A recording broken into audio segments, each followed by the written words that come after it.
Bienvenidos una vez más a mi profesor de física. Quiero compartir el siguiente ejercicio con ustedes. Dice el enunciado: un globo esférico de 5 metros de diámetro se llena con helio a 24 grados centígrados y 250 kilopascales de presión. Calcular la cantidad de moles y la masa de helio que hay en el globo. Bien, vamos a pasar entonces a ver cómo es la solución de este ejercicio. Lo primero que hacemos entonces, identificamos el concepto. Analizando el enunciado del problema, vemos que podemos asumir condiciones para un gas ideal. Vemos que podemos asumir propiedades para un gas ideal. Y eso también nos lleva de paso a recordar la ecuación de estado para un gas ideal. Con eso en mente, entonces ya podemos ver qué concepto vamos a utilizar aquí para solucionar el ejercicio. El segundo punto entonces es plantear el problema.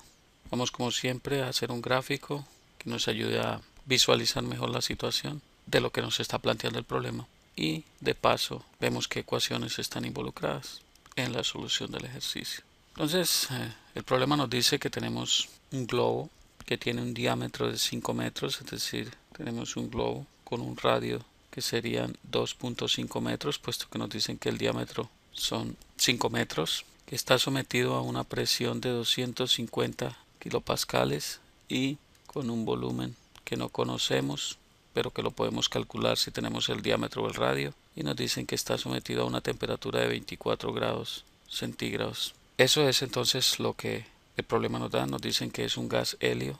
Aquí podemos entonces decir que la ecuación que nos va a ayudar, primero, la ecuación de volumen de una esfera, que sería 4 tercios de pi por el radio al cubo, pero que a su vez necesitamos la ecuación del gas ideal, que sería presión por volumen igual al número de moles por la constante universal de los gases por la temperatura.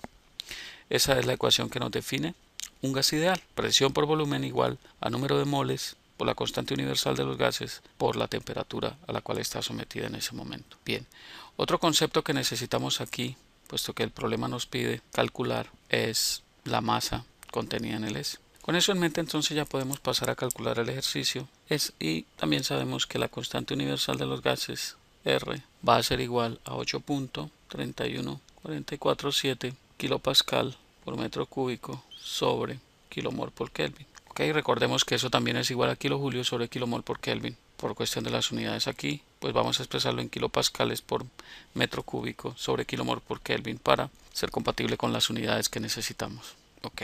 Además, si nosotros vamos a mirar a una tabla de propiedades, pues vamos a encontrar que la masa molar para el helio va a ser de 4.003 kilogramos por cada kilomol. Eso lo encontramos en una tabla de propiedades. No nos lo da el problema, pero en una tabla de propiedades para gases pues lo podemos encontrar fácilmente, que es un dato que necesitamos. El tercer punto entonces es la solución del problema.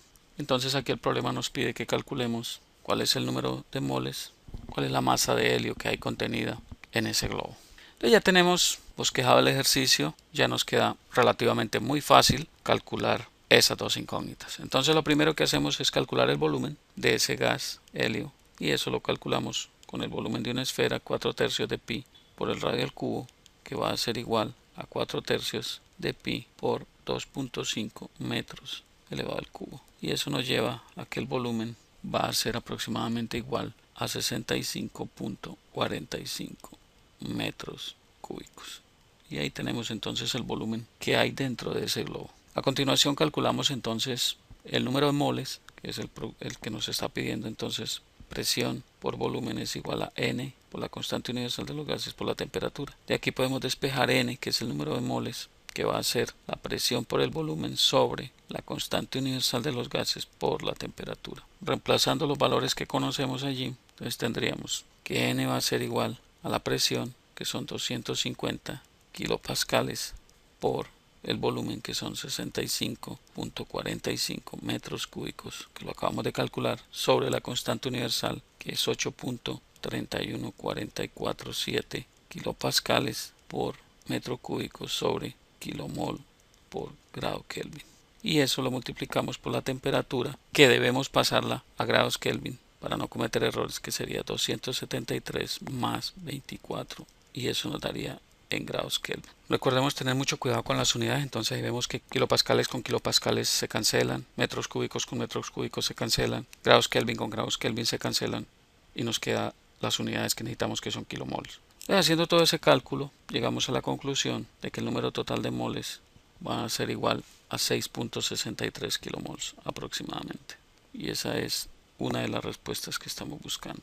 El siguiente punto entonces es la masa del gas helio que hay contenida allí. Entonces la masa va a ser igual a la masa molar por el número de moles. Entonces va a ser el número de moles por la masa molar, que la podemos averiguar por tablas de propiedades de los gases ideales. Entonces la masa va a ser igual al número de moles, que lo acabamos de calcular, 6.63 kilomol, por la masa molar, que nos la da la tabla, que sería 4.003 kilogramos por kilomol. Kilomol y kilomol se van y nos queda la masa en kilogramos. Luego eso nos da que la masa va a ser igual a aproximadamente 26.54 kilogramos. Y esa es la otra respuesta que estábamos buscando. Como ven, ya tenemos el número total de moles y la masa de gas helio contenida en ese globo. Como ven, es fácil, muy fácil. Es cuestión de tener los conceptos claros. Revisen el ejercicio cuantas veces sea necesario para que afiancen el concepto, para que recuerden bien cómo aplicar las fórmulas, y pues todo se reduce a simples cálculos aplicando un par de fórmulas.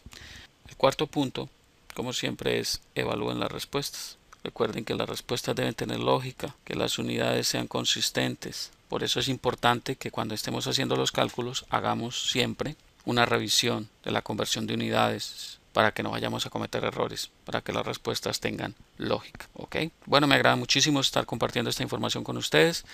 Revisen el ejercicio cuantas veces sea necesario, sigan practicando, sigan adelante y pronto verán los resultados de su esfuerzo. Los veo en una próxima oportunidad y los invito a que sigan apoyando este proyecto. Les habló Hernán Puente de www.miprofesordefísica.com. Hasta pronto.